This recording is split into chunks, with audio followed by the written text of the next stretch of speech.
देवताओं का सदा कृपा पात्र रहता है। मैं उसका कभी बुरा नहीं करता, अपितु उस पर लक्ष्मी की कृपा सदैव बनी रहती है। नंबर 3, शनिदेव ने बताया कि किन लोगों को मैं कंगाल कर देता हूं और किन लोगों को धनवान। दर्शक बंधुओं, आज की कहानी बड़ी ही महत्वपूर्ण और रोचक है। आप इस वीडियो को पूरा जरूर सुनना। कहते हैं स्वर्गलोक में एक बार माता लक्ष्मी और शनिदेव में बहस छिड़ गई। लक्ष्मी जी बोली मैं बड़ी हूं और शनिदेव बोले मैं श्रेष्ठ हूं। दोनों के बीच जब निर्णय नहीं हो पाया कि दोनों में श्रेष्ठ कौन है, तो उन्होंने धरती लोक पर किसी ईमानदार राजा से अपना फैसला कराने का निश्चय किया। उन दिनों धरती पर प्रयागराज में एक श्री वत्स नाम के राजा रहते थे। वे अपने न्याय के लिए दूर दूर तक प्रसिद्ध थे। शनिदेव और माता लक्ष्मी राजा श्री वत्स के पास गए और झगड़े की वजह बताई कि हम दोनों में यह सिद्ध नहीं हो पा रहा है कि श्रेष्ठ कौन है, कृपया आप ही हमारा निर्णय कर दें।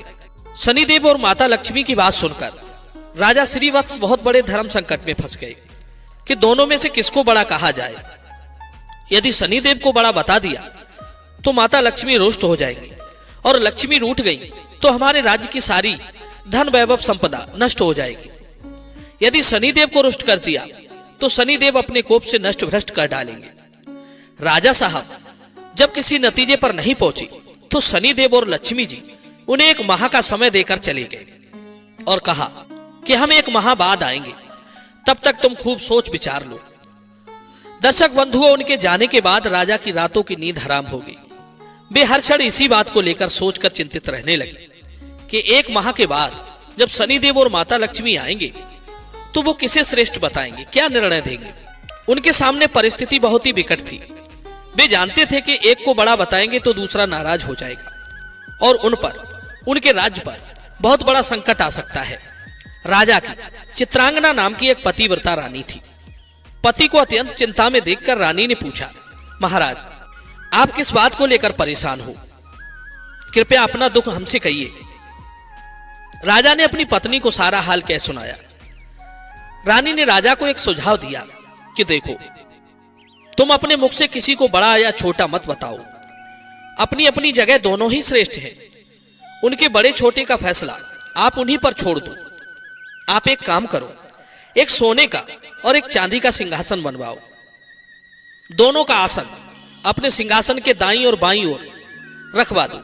सोने का सिंहासन आप अपने सिंहासन से दाईं ओर लगवाना और चांदी का सिंहासन बाईं ओर।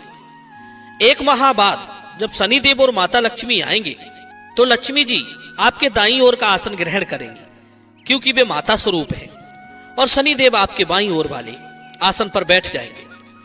जब वे पूछे तो आप उनको किसी भी प्रश्न का उत्तर मत देना। जब वे बहुत पूछे तो उनसे कह देना कि आप लोगों ने अपनी श्रेष्ठता का फैसला स्वयं ही कर लिया, मैं क्या जवाब दूं। रानी चित्रांगना की बात राजा को सही जची। दर्शक बंधुओं, इधर एक महीने के बाद जब लक्ष्मी जी और शनिदेव राजा के दरबार में पधारे तो वही हुआ जैसा रानी ने बताया था।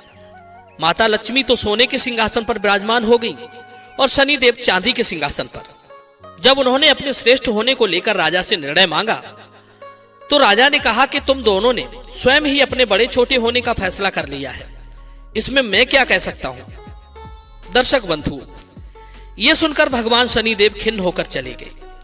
माता लक्ष्मी ने राजा से कहा कि पुत्र, शनिदेव तुमसे रुष्ट हो गए हैं और उनके कोप के कारण तुम पर बहुत बड़ा संकट आ सकता है, परंतु तुम चिंता ना करो, मैं तुम्हारे साथ हूं।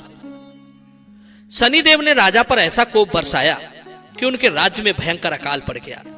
लोग भूखों मरने लगे। नर नारी, जीव जंतु सब उनके राज्य को छोड़कर दूसरे राज्यों में चले गए। राजा से अपने राज्य की ऐसी दशा नहीं देखी गई। 1 वर्ष के बाद उन्होंने अपने राज्य को छोड़ने का फैसला किया। अब वे अपनी पत्नी चित्रांगना को साथ लेकर घर से निकल पड़े। एक पोटली में उन्होंने हीरे जवाहरात, कुछ जेवर आभूषण बांध लिए। सोचा जहां रहेंगे वहां विपत्ति में ये बहुत काम आएंगे, इन्हें बेचकर हम अपना गुजारा कर लेंगे। राजा रानी घर से निकले ही थे कि उसी समय भयंकर आंधी तूफान आ गया। चारों तरफ अंधकार छा गया। वे उस अंधेरे के कारण रास्ता भटक गए। समझ में नहीं आ रहा था कि कहां जाएं। तभी माता लक्ष्मी एक छोटी सी कन्या का रूप धरकर आती है और लालटेन की सहायता से उन्हें एक नदी के किनारे पहुंचा देती है। नदी पर छोड़कर माता लक्ष्मी वहां से चली गई। अब उनके आगे समस्या यह थी कि नदी को पार कैसे किया जाए। भी ये सोच ही रहे थे कि उसी समय शनिदेव एक नाविक का रूप बनाकर नाव लेकर उसी किनारे पर जा पहुंचे जहां राजा रानी खड़े थे। राजा ने नाविक से नदी के उस पार जाने का आग्रह किया। नाविक ने कहा कि देखो भाई, हम तुम्हें उस पार पहुंचा तो देंगे, परंतु हमारी नाव बहुत कमजोर है, इसमें एक बार में एक ही सवारी बैठ सकती है। राजा ने कहा चलो एक एक करके ही उतार दो। अब पहले तो नाविक रानी को उस पार पहुंचा आया, फिर राजा को ले गया। तीसरी बार में उस नाविक ने राजा की धन की पोटली रख ली, लेकिन वो नाविक तो स्वयं शनिदेव थे, इसलिए वो धन की पोटली लेकर नदी के बीचों बीच से गायब हो गए। अब तो उनके पास जो धन था वो भी नहीं रहा, भोजन का संकट खड़ा हो गया। राजा बड़ा ही धीरवान था, भगवान की इच्छा समझकर वो वहां से आगे को चल दिया। चलते चलते वो एक गांव में पहुंचा। उस गांव के लोग जंगल से लकड़ी काटकर उन्हें बेचते थे। राजा भी अपनी रानी के साथ उसी गांव में रहने लगा और लकड़ी बेचकर अपना गुजारा करने लगा। लक्ष्मी जी की कृपा से उसे जंगल में चंदन का बाग मिल गया। राजा ने चंदन की लकड़ियों को बेच बेचकर काफी पैसा कमा लिया। अब तो उसका जीवन बड़े सुखपूर्वक बीतने लगा। राजा और रानी को सुख चैन में देखकर शनिदेव ने एक और नई चाल चल दी। एक सौदागर था जो उस गांव से चंदन की लकड़ी भरकर दूसरे राज्यों में ले जाया करता था। आज उसका जहाज उस नदी के किनारे पर ही फंस गया था। उसने जहाज को चलाने का बहुत प्रयास किया, पर जहाज टस से मस नहीं हुआ। सौदागर के समझ में नहीं आ रहा था कि वो क्या करे। तभी शनिदेव एक ब्राह्मण का रूप बनाकर उस सौदागर के पास आए और बोले, सौदागर, तेरा जहाज तो चल जाएगा यदि कोई पतिव्रता स्त्री तेरे जहाज में हाथ लगा दे तो। सौदागर ने वैसा ही किया। पूरे गांव की स्त्रियों को बुलाया, सबने जहाज को छुआ, पर जहाज फिर भी नहीं चला। किसी ने बताया कि गांव में अभी एक स्त्री बाकी रह गई है जो यहां नहीं आई है। सौदागर स्वयं चलकर उसके घर गया। वो स्त्री कोई और नहीं, रानी चित्रांगना थी। सौदागर ने जब रानी के पास निमंत्रण भेजा तो रानी ने वहां जाने से इनकार कर दिया और कहा कि इस समय मेरे पति जंगल में लकड़ी काटने गए हैं, मैं तुम्हारे जहाज के पास नहीं जा सकती। सौदागर के आदमी ने वापस जाकर उसकी सारी बात बता दी। सौदागर समझ गया कि यही औरत पतिव्रता है और यही उसके जहाज को निकाल सकती है। वो शाम को फिर उसके घर गया। उस समय श्रीवत्स घर पर ही थे और इसीलिए उसने निमंत्रण स्वीकार कर लिया। जब राजा और रानी से कहा कि वो जहाज छू दे जिससे कि वो निकल सके, तो रानी ने अपने पति के कहने पर जहाज को छू दिया और जहाज हिलने लगा। यह देखकर सौदागर के मन में पाप जागा कि क्यों ना मैं इसको अपने साथ ले चलूं। यह स्त्री बहुत सुंदर भी है और यदि कहीं जहाज फिर से फंस गया तो इससे छूकर उसे निकलवा लूंगा। यह सोचते ही उसने चित्रांगना को अपने साथ जहाज में खींच लिया और जहाज लेकर चल दिया। श्रीवत्स चिल्लाता रह गया, परंतु उस समय तक जहाज काफी दूर जा चुका था। रानी अत्यंत रूपवती थी। उसको देखकर सौदागर के मन में पाप आ गया। वो उसको अपनी पत्नी बनाने की इच्छा करने लगा। रानी ने सौदागर की छेड़छाड़ से तंग आकर सूर्य देवता से प्रार्थना की कि उसको अपने सतीत्व की रक्षा करने के लिए कोढ़ दे दे। उसकी प्रार्थना भगवान सूर्य ने सुन ली। उसी समय रानी के शरीर से कोढ़ फूट गया। वो एकदम से कुरूप रूप वाली हो गई। उसके कुरूप शरीर को देखकर सौदागर उसके पास नहीं जाता था, पर वो हमेशा अपने साथ रखता था। इधर राजा रोते बिलखते नदी किनारे से चल पड़े। वो इसी उम्मीद में थे कि यदि जहाज उस तरफ से गुजरा तो वो अपनी पत्नी को छुड़ा लेंगे। आखिर उसको जहाज का कहीं पता नहीं चला तो वो नदी किनारे आश्रम के साधुओं के साथ रहने लगी। अब तो राजा वहां पर साधुओं की सेवा करता था, उनकी गायों को चराता था और गायों के गोबर से उपले बनाता था। वो उपले लक्ष्मी जी की कृपा से सोने के बन जाते थे। इस प्रकार कुछ ही दिनों में उसके पास ढेर सारी सोने की ईंटें हो गई। एक दिन वही सौदागर जो राजा की पत्नी को ले गया था, उसका जहाज उसी नदी पर आया। राजा ने सौदागर को पहचान लिया।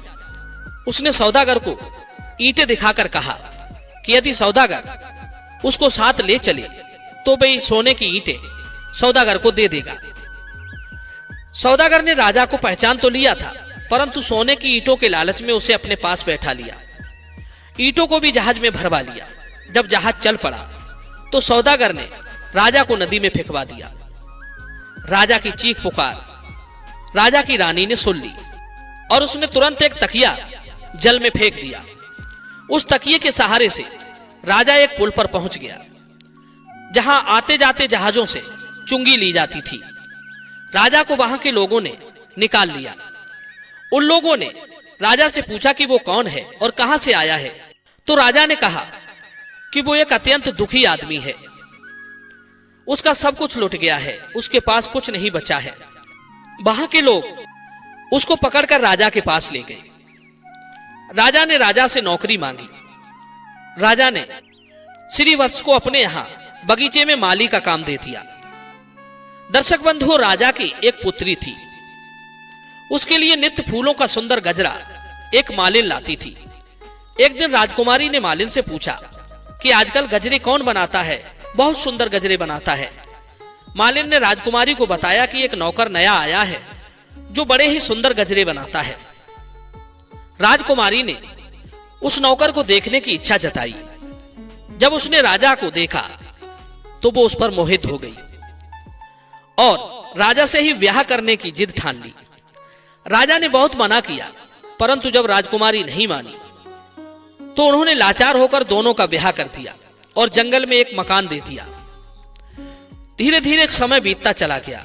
कुछ दिन बीते तो राजा श्रीवत्स ने राजकुमारी से कहा कि ऐसे बेकार बैठे रहकर मेरा मन नहीं लगता है, तुम अपने पिता से कहो कि मेरे को जहाजों की चुंगी का ठेका दे दें।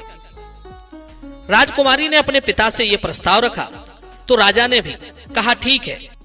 अब तो श्रीवत्स अपने आने वाले जहाजों से चुंगी लेता था। इसी प्रकार जब 7 वर्ष बीत गए, शनिदेव का प्रभाव खत्म होने को आया। एक दिन सौदागर का जहाज वहीं से निकला तो श्रीवत्स ने उस जहाज को रोककर और उसे आगे जाने से रोक दिया। सौदागर को यह देखकर बड़ा क्रोध आया। वो तुरंत शिकायत लेकर राजा के पास पहुंचा।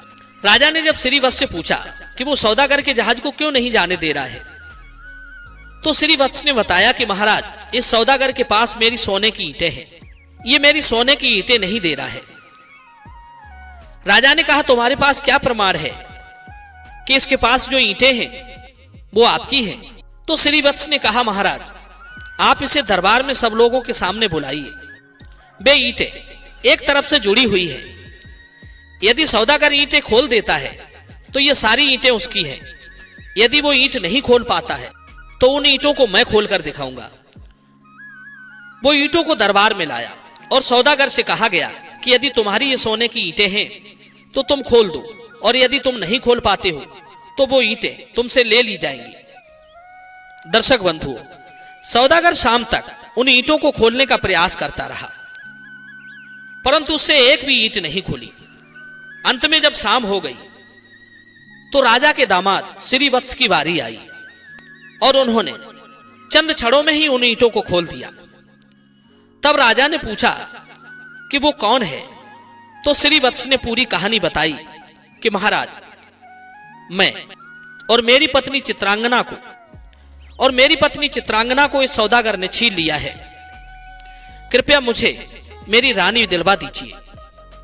दर्शक बंधुओं, राजा ने सौदागर से कहकर तुरंत चित्रांगना को पालकी में बुलवाया और सौदागर को पकड़कर कड़ी सजा दी। चित्रांगना ने पुनः सूर्य भगवान से प्रार्थना की कि वो मेरे रूप को फिर से पहले वाला लौटा दे। दर्शक बंधुओं, भगवान सूर्य देवता की कृपा से रानी फिर से सुंदर हो गई। राजा ने आदर पूर्वक श्रीवत्स को खूब सारा धन देकर विदा कर दिया। साथ में अपनी बेटी को और चित्रांगना को भी उसने अपनी बेटी मान लिया और खूब धन दौलत देकर राजा को प्रेम पूर्वक विदा कर दिया। राजा पुनः अपने राज्य में लौट आया और फिर से राज सिंहासन पर सवार हुआ।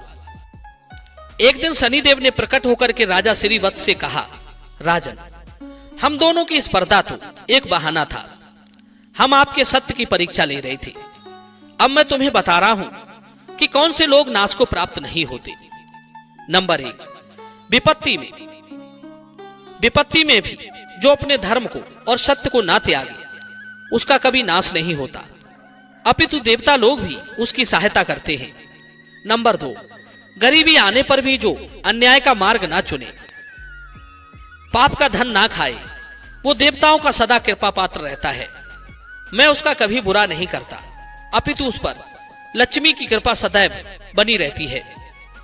नंबर 3, धन संपदा पाकर भी जो अभिमान ना करे, वृद्ध और गुरुजनों का, दीनहीनों का जो अपमान नहीं करता है, मैं कभी उसका बुरा नहीं करता, अपितु उसकी सहायता ही करता हूं। मेरी कृपा से लोग पल मात्र में धनवान बन जाते हैं और क्षण मात्र में कंगाल। राजन, जाओ, मेरे वरदान से तुम्हारा राज्य फिर से संपन्न हो जाएगा। धन दौलत से, धन धान से संपन्न हो जाएगा। तुम्हारी प्रजा खुशहाल हो जाएगी और कभी दुख दरिद्रता तुम पर नहीं आएगी। राजा को वरदान देकर शनिदेव और माता लक्ष्मी वहां से चले गए। दर्शक बंधु, ये कहानी कैसी लगी? अपनी कीमती राय कमेंट बॉक्स में जरूर देना। मिलते हैं आपसे अगली वीडियो में एक और चर्चा के साथ। आप सभी का बहुत बहुत धन्यवाद। जय श्री कृष्णा।